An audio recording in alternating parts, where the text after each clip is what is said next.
Yesterday courier private limited. Domestic international cargo உங்கள் இல்லம் தேடி வந்து கொரியர் புக்கிங் டெலிவரி செய்து தரப்படும். டாக்டர் ஸ்ரீவர்மா ஆயுள் தரும் ஆயுர்வேதா அறுவை சிகிச்சை இல்லா குணம் ஆயுள் கால நிவாரணம்.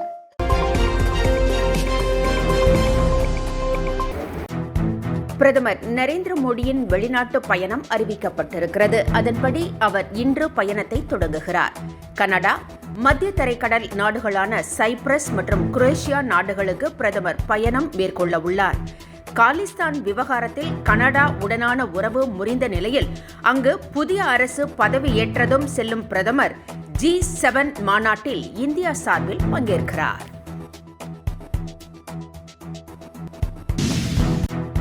முதலமைச்சர் மு.க.ஸ்டாலின் 2 நாள் பயணமாக தஞ்சை செல்கிறார். பல்வேறு மாவட்டங்களில் ஆய்வுகளை மேற்கொண்டு வரும் முதலமைச்சர் நலத்திட்டங்களையும் வழங்கி வருகிறார். இதன் தொடர்ச்சியாக இன்றும் நாளையும் 2 நாட்கள் தஞ்சை மாவட்டத்தில் சுற்றுப்பயணம் மேற்கொள்கிறார். சென்னையிலிருந்து புறப்பட்டு விமானம் மூலம் திருச்சி செல்லும் முதலமைச்சர் அங்கிருந்து சாலை மார்க்கமாக கல்லணை செல்கிறார்.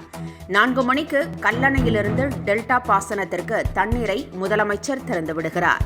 தொடர்ந்து தஞ்சை செல்லும் முதலமைச்சர் கலைஞர் அறிவாலயத்தில் இருந்து ரோட் ஷோ நடத்துகிறார். 16ஆம் தேதி எம்எல்ஏ துரை சந்திரசேகர் இல்ல திருமண விழாவில் கலந்து கொள்கிறார். நலத்திட்ட உதவிகளையும் முதலமைச்சர் வழங்குகிறார். முதலமைச்சரின் வருகையை ஒட்டி தஞ்சையில் பலத்த பாதுகாப்பு ஏற்பாடுகள் செய்யப்பட்டிருக்கிறது.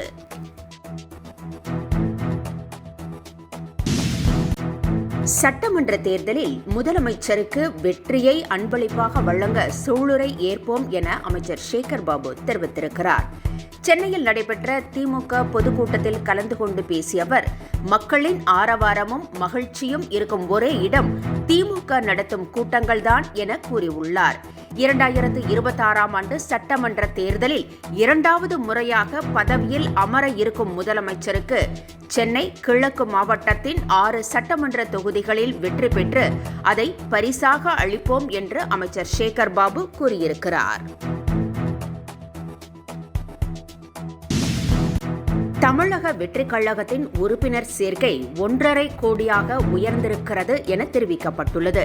தமிழக வெற்றிக் கழகம் எனும் அரசியல் கட்சியை தொடங்கியுள்ள நடிகர் விஜய் 2026 தேர்தலுக்கான களப்பணி ஆற்றி வருகிறார். இந்நிலையில் தமிழக வெற்றிக் கழகத்திற்கு உறுப்பினர்களை சேர்க்கும் பணியில் கட்சி நிர்வாகிகள் ஈடுபட்டிருந்தனர். இதற்காக சிறப்பு செயலி ஒன்று உருவாக்கப்பட்டது. அதன் மூலம் உறுப்பினர்களை சேர்க்க நடவடிக்கைகள் முன்னெடுக்கப்பட்டன.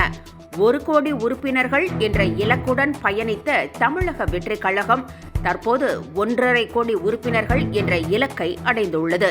புதிய உறுப்பினர்களில் 70% பேர் இளைஞர்கள் மற்றும் பெண்கள் என தெரிவிக்கப்பட்டுள்ளது. கட்சியில் சேர்ந்தவர்களுக்கு டிஜிட்டல் அடையாள அட்டை வழங்கப்படுகிறது. புதிய உறுப்பினர்கள் அந்தந்த பகுதியைச் சேர்ந்த நிர்வாகிகளை சந்தித்து கட்சி பணிகளை தீவிரப்படுத்த வேண்டும் என அறிவுறுத்தப்பட்டுள்ள நிலையில் மக்கள் பிரச்சினைகளை முன்னெடுத்து போராட்டம் நடத்துவது குறித்து பயிற்சி பட்டறைகளையும் நடத்த திட்டமிடப்பட்டிருப்பதாக தகவல்கள் தெரிவிக்கின்றன.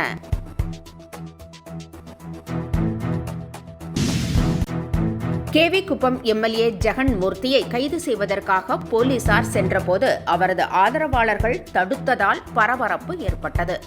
3 மணி நேரமாக போலீசார் போராடிய போதும் ஜெகன் மூர்த்தியை கைது செய்ய முடியவில்லை. அவர் வீட்டில் இல்லாததால் தலைமறைவாகிவிட்டதாக கூறப்படுகிறது. ஆட்கடத்தல் வழக்கு புகார் தொடர்பாக புரட்சி பாரதம் கட்சி தலைவரும் கேவி குப்பம் எம்எல்ஏவுமான ஜெகன் மூர்த்தியை போலீசார் கைது செய்வதற்காக பூந்தமல்லியில் உள்ள அவரது வீட்டிற்கு திருவள்ளூர் டிஎஸ்பி தமிழரசி தலைமையில் சென்றனர். அப்பொழுது அங்கு வீட்டின் முன்பு அவரது ஆதரவாளர்கள் குவிந்ததால் பதற்றம் ஏற்பட்டது. இதனால் ஏராளமான போலீசார் குவிக்கப்பட்டனர்.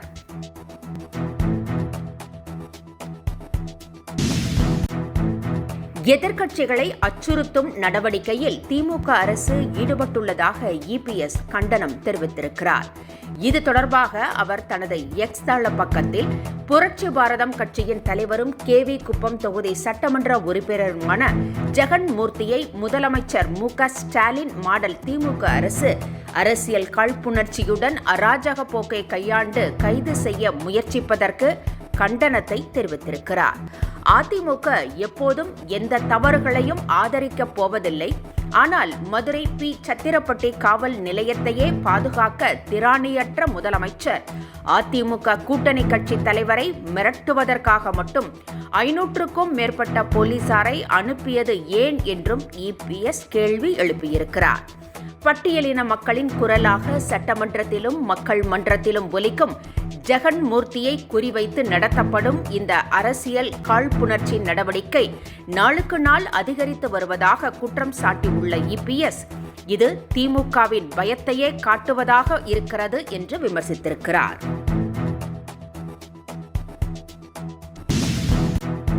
பாஜகவின் செயல் திட்டங்களை நிறைவேற்ற பலர் பல வேஷங்களை போடுவதாகவும் சிலர் சினிமா புகழோடு வருவதாகவும் திருமாவளவன் விமர்சித்திருக்கிறார். வக்ஃபு வாரிய திருத்த சட்டத்திற்கு எதிராக திருச்சியில் விடுதலை சிறுத்தைகள் சார்பில் பேரணி நடைபெற்றது.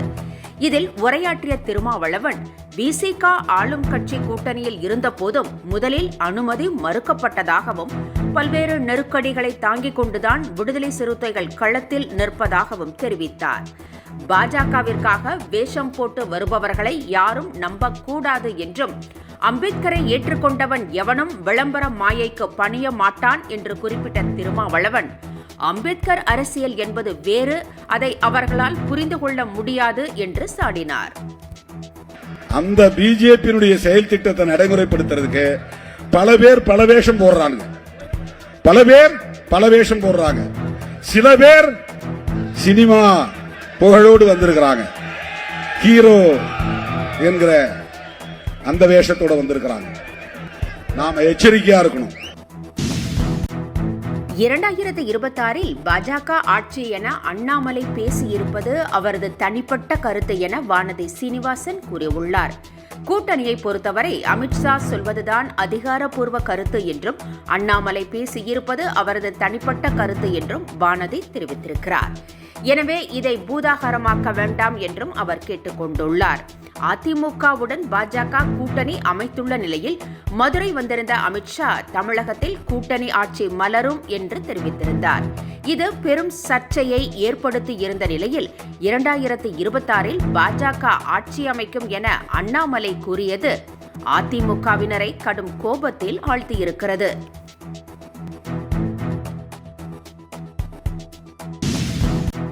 முன்னாள் அமைச்சர் ஆர்.பி. உதயகுமார் கைதுக்கு கண்டனம் தெரிவித்துள்ள செல்லூர் ராஜு மதுரை வட்டார மொழியில் தனது கருத்தை பதிவிட்டிருக்கிறார். என்னங்கடா இது, நாடா இல்ல காடா என கேட்டிருக்கிறார்.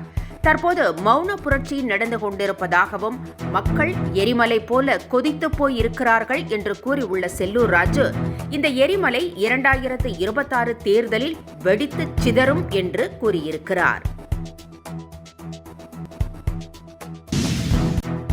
திரைப்பட ப்ரமோஷன் விழாக்களின் போது பங்கேற்கும் நட்சத்திர கூட்டங்கள் அந்த படங்களை ஆஹா ஓஹோ என்று புகழ்கின்றன. ஆனால் அந்த திரைப்படங்கள் பெரும் நஷ்டத்தை ஏற்படுத்தி வருகின்றன. குறிப்பாக பிரபலங்கள் நடிக்கும் படங்களில் இந்த நிகழ்வு பெரிதும் நடைபெறுகிறது. இந்நிலையில் ப்ரமோஷன் நிகழ்ச்சிகளில் நடிகர் நடிகைகள் உருட்டும் உருட்டை பதிவிட்டு தோல்வியான படங்களை மேட்சிங் செய்து நெட்டிசன்கள் கலாய்த்து வருகின்றனர். அண்மையில் பெரிதும் பில்டப் கொடுக்கப்பட்ட தக் லைஃப் படம் எதிர்பார்த்த அளவு வெற்றி பெறாததால் இதுபோல ட்ரோல் செய்வது சோசியல் மீடியாக்களில் அதிகரித்து வருகிறது. Yesterday courier private limited domestic international cargo உங்கள் இல்லம் தேடி வந்து கொரியர் புக்கிங் டெலிவரி செய்து தரப்படும். டாக்டர் ஸ்ரீவர்மா ஆயுள் தரும் ஆயுர்வேதா அறுவை சிகிச்சை இல்லா குணம் ஆயுள் கால நிவாரணம். என்றும் உங்களுடன் மை இந்தியா. முக்கிய செய்திகளை உடனுக்குடன் தெரிந்து கொள்ள சப்ஸ்கிரைப் பண்ணுங்க, பெல் பட்டனை பிரஸ் பண்ணுங்க. என்றும் உங்களுடன் மை இந்தியா.